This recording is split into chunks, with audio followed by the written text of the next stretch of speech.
What if I told you your real estate portfolio has more in common with a snowflake than a spreadsheet? And no, not because it melts under pressure.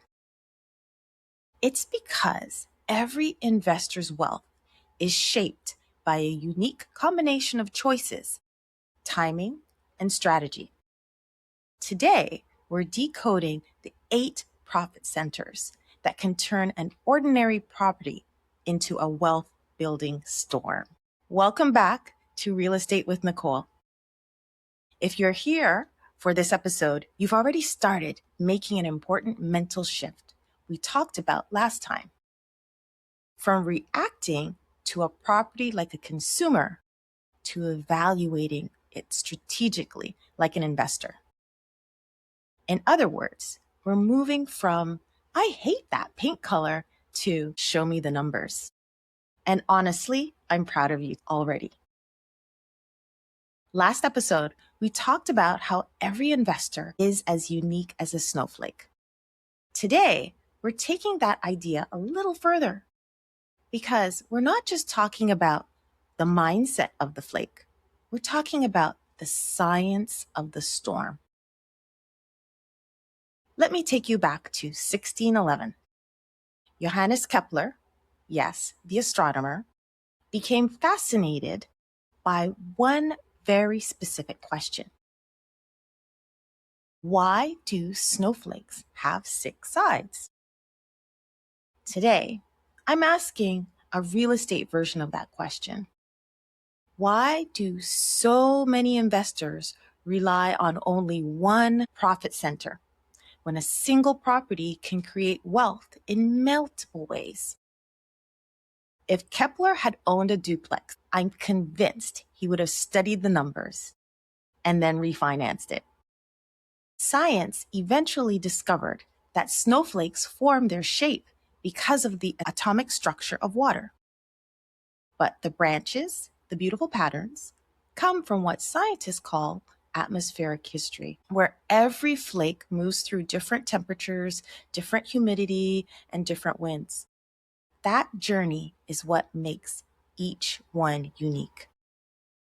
Your real estate journey works the exact same way. You don't just stumble into wealth. You activate specific profit centers that shape your personal wealth snowflake. Most people think real estate is a one profit center game. Buy a house, hope it goes up, sell, repeat. That's not investing. That's wishful thinking.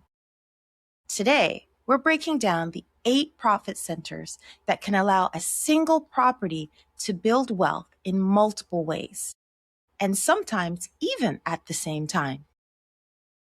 Let's go back to our slightly neglected duplex from the investor mindset episode. Picture it. The front steps are chipped. The railing has that slight wobble that makes you test it twice. And the lawn has clearly lost a long battle with nature.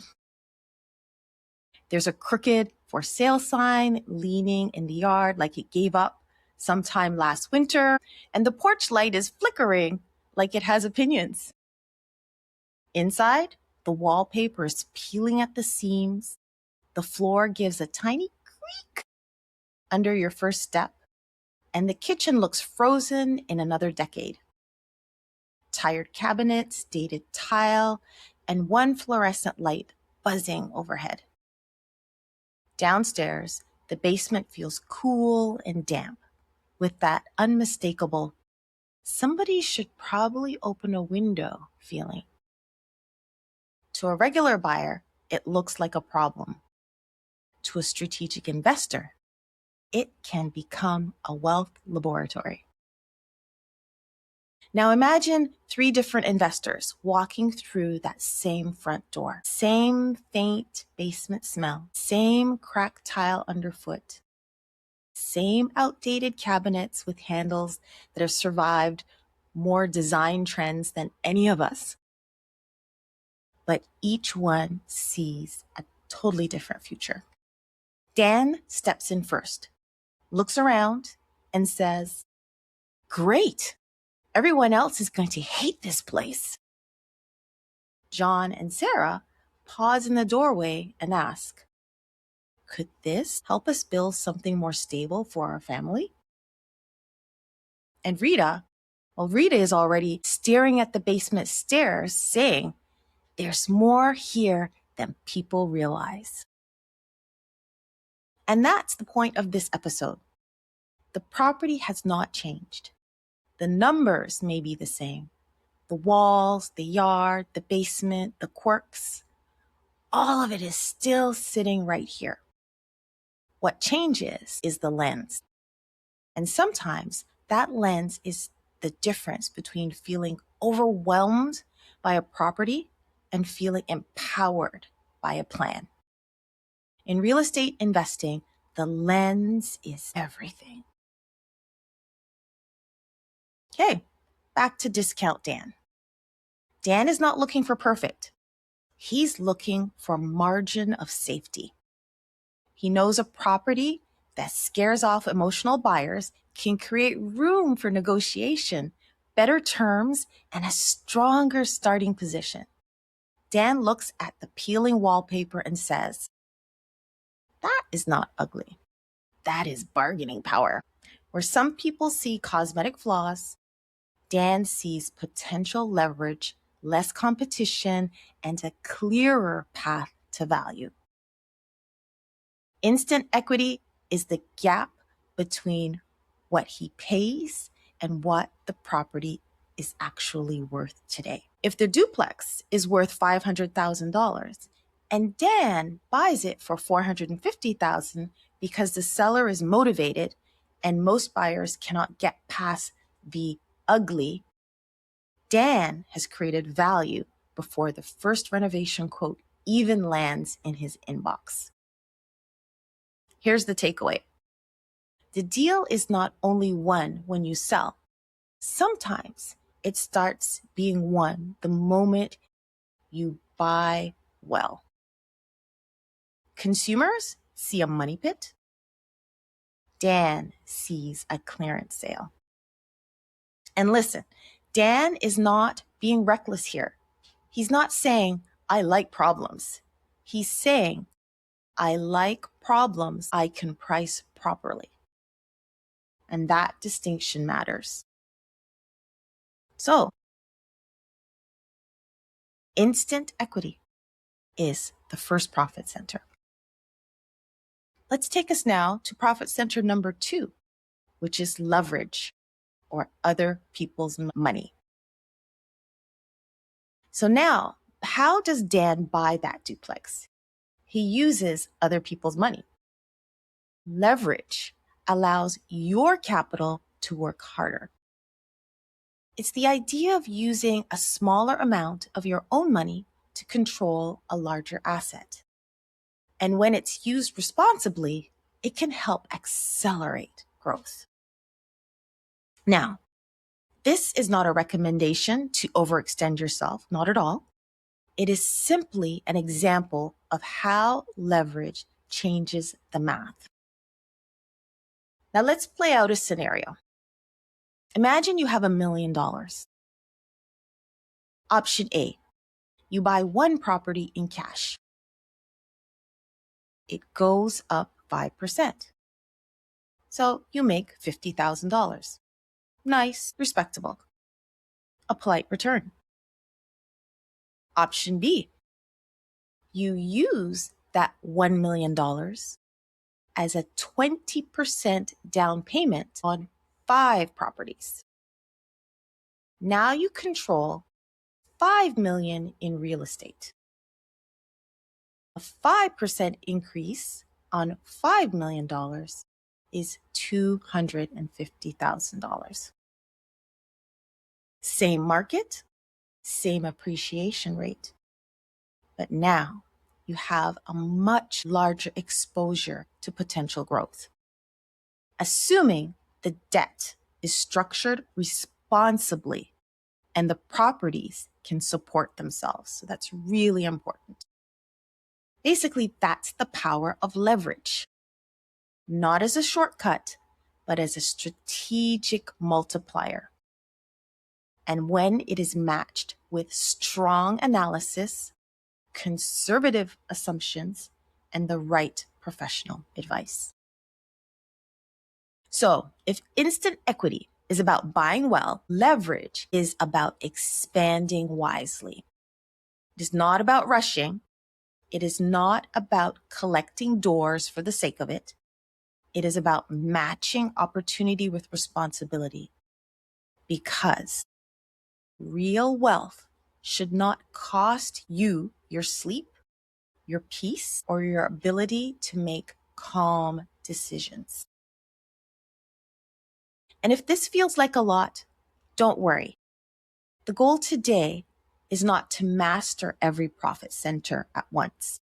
The goal is to start seeing what's possible so you can ask better questions before your next move and feel less intimidated by the process. Let's turn to profit center number 3, which is cash flow, or the lifeblood. While Dan is scanning for discount and margin, John and Sarah, our legacy builders, are standing in the same duplex asking a different question. They're asking, could this help our family feel more secure 10 years from now? Sarah looks at the rental numbers and says, I do not need fancy, I need predictable. John nods and adds, if this gives us breathing room, that's what matters. They are focused on cash flow. Cash flow is the financial equivalent of a weighted blanket. Comforting, stabilizing, and very helpful when the market gets noisy. This is the money left over after rent comes in and expenses go out. It's not just extra money. It's peace of mind. It's a buffer against rising interest rates. It's the we can sleep tonight profit center. In plain English, a property is not just an asset on paper. It can become a monthly source of stability when life, rates, or markets feel uncertain. John and Sarah do not need the prettiest backsplash on the block. They need a property that can help carry itself, create stability, and give them more breathing room over time. And that is why cash flow changes the emotional experience of investing. A property that carries itself gives you confidence. It lets you breathe. It gives you space to make decisions from strategy instead of panic. And for many families, that space is the beginning of real peace of mind. Okay, let's turn to the next profit center, which is mortgage paydown, also can be known as the silent partner. This is the one people often forget. While John and Sarah are sleeping, working, raising a family, or simply living their lives, their tenants are helping the investment move forward. Every month, a portion of the rent pays down the mortgage principal. Mortgage paydown is one of the quietest ways real estate builds wealth. Month by month, the loan balance can go down and your equity can go up. Think of your tenants as part of the engine that helps the investment move forward. Their rent contributes to the mortgage, and over time, that helps build your equity. Debt becomes equity, becomes net worth. Tenants become silent wealth builders. This is one of those wealth building mechanisms that does not make a lot of noise. There is no dramatic reveal, no before and after photo, but month after month, quietly and consistently, the balance sheet improves. And sometimes the most powerful progress is the kind nobody sees until years later. So, we've talked about creating value at the purchase.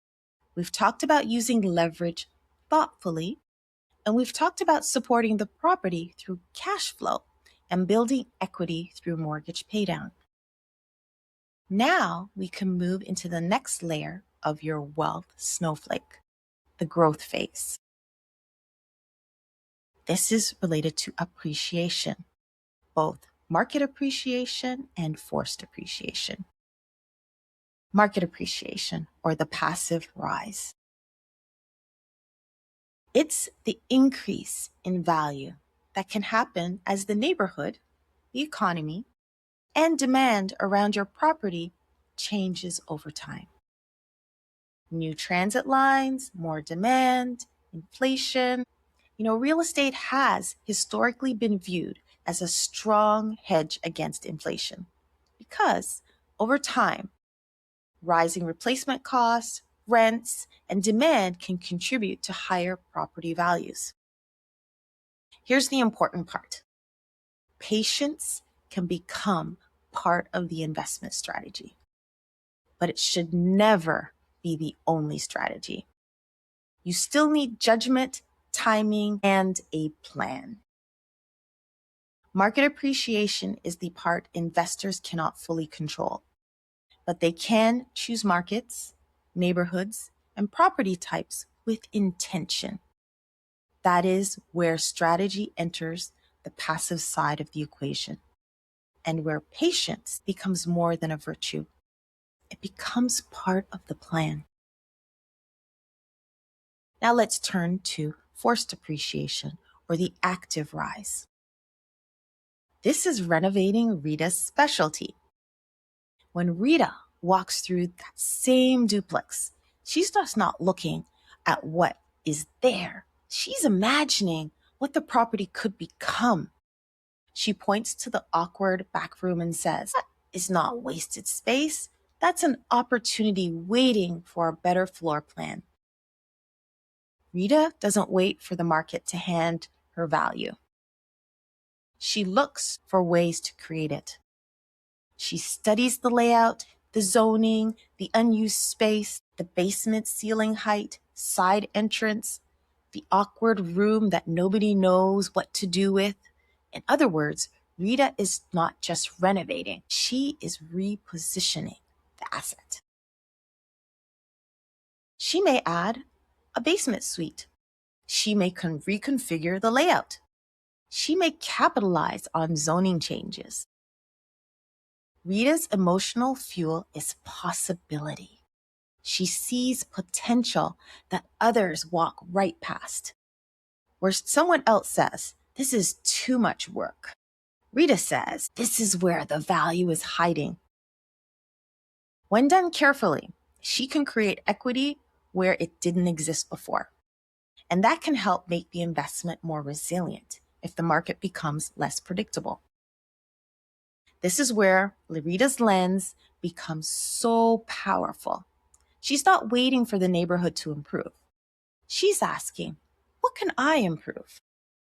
That question alone can separate passive ownership from active wealth creation.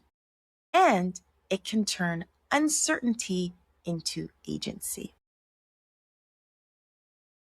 Let's turn to profit center number 7, which is tax advantages, or the shield. Tax advantages are not the reason to buy a property, but they can be a powerful part of the overall strategy when you understand how to use them properly. This is probably the least glamorous profit center, but it is one of the places where mature investors separate excitement from strategy. In Canada, real estate can be a tax-efficient vehicle when it is structured properly and managed with qualified tax guidance. There's potential to deduct mortgage interest, property taxes, maintenance, insurance, and in some cases, utilities. And then there's capital cost allowance, abbreviated CCA. This is depreciation you can claim to reduce taxable income. CCA can be useful, but it should be handled carefully and with professional tax advice. The long-term implications matter. When structured properly, you may be able to keep more of what you earn, but this is exactly where personalized advice matters. The tax side may not sound as exciting as finding a hidden basement suite opportunity, but it matters. Wealth is not only about what you make, it is also about what you manage, preserve, and plan for properly. So the effort you put in today has a better chance of supporting the life you want tomorrow. Now, let's turn to our 8th profit center, reinvestment and refinancing, the cycle of scale. Refinancing is the moment when you realize your property may have been building equity quietly in the background. And that equity can potentially become fuel for the next opportunity. Instead of letting equity sit idle, strategic investors look at how to redeploy it wisely while still protecting cash flow and managing risk. In our duplex story, this is the moment when the property stops being just one successful investment and starts becoming the first chapter of a larger plan. This is when Dan might say, "We bought well." Rita might say, "We created value." And John and Sarah might say, "Now, this property is helping fund the next step." Same duplex, 3 different lenses, 1 stronger strategy. Once you've built equity through appreciation and mortgage paydown, refinancing may allow you to access a portion of that equity through tools like HELOC, home equity line of credit. Then you may be able to redeploy it toward another opportunity, but only if the numbers, cash flow, and risk profile still make sense. In plain English, one good property can potentially help create the next opportunity, but only when growth is guided by discipline and not excitement. This is where the story starts to widen. The duplex is no longer just a property on one street. It becomes a stepping stone, but sustainable growth still needs humility, patience, and respect for risk.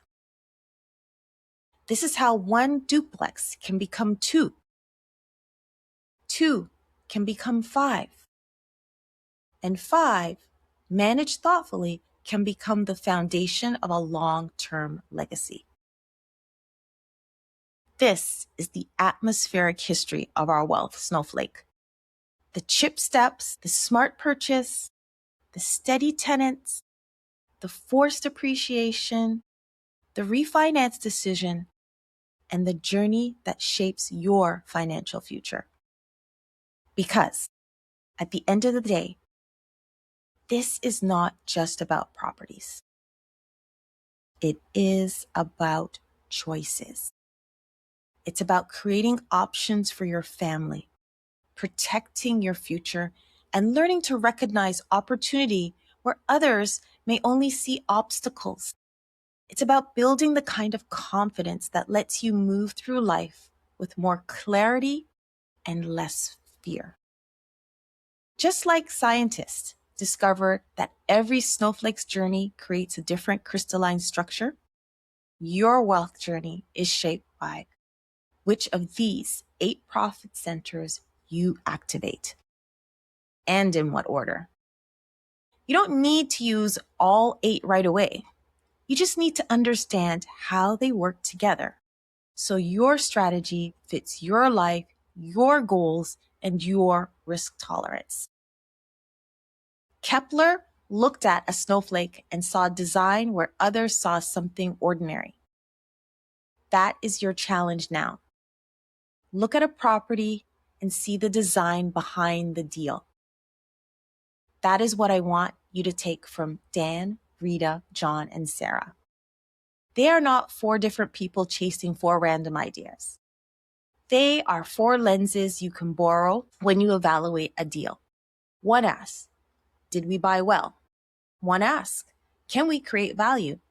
One asks, will this support our life? And together, they help you see the full picture. Not just the numbers on the page, but the future those numbers could help you build. John and Sarah realized that traditional savings alone might not give them the freedom they wanted. They were not chasing flash. They were looking for confidence, options, and a future where their family had more room to breathe. Sarah says, I do not want us to feel behind forever. And John says, then let's build a plan that keeps working, even when we are busy living our lives. With the help of a strategic ally, a specialized realtor, they built a long-term plan focused on cash flow, mortgage paydown, and forced appreciation. Here's my challenge of the week for you. Pull up a property listing today. Do not look at the kitchen. Look at it through 3 lenses. What would Discount Dan see? Would he say, there is margin? Is there margin here? Is there instant equity, margin of safety, or a motivated seller hidden behind the cosmetic flaws? What would Renovating Rita see? Would she say, there is usable space people are ignoring?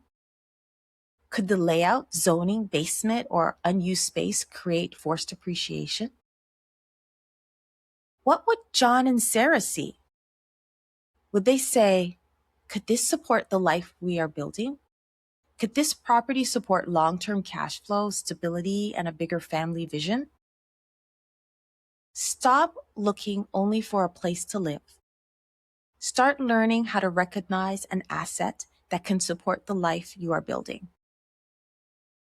Calmer evenings, the stronger options, the future conversations where you can say, we planned for this. If this episode helped you see the deal behind the house, share it with someone who's ready to build with more strategy and confidence. And join me in the next episode where we'll talk about long-term purpose. How to turn these profit centers into a future that protects your family for generations. Real estate is not about luck. It's about strategy, patience, and disciplined decisions. And when you learn to see what others miss, the margin, the cash flow, the hidden value, the long-term purpose, the future you want starts with the next opportunity you choose to see differently. Not when everything feels perfect, but with the next thoughtful decision you make. Thanks for listening to this episode of Real Estate with Nicole. I know your time is precious.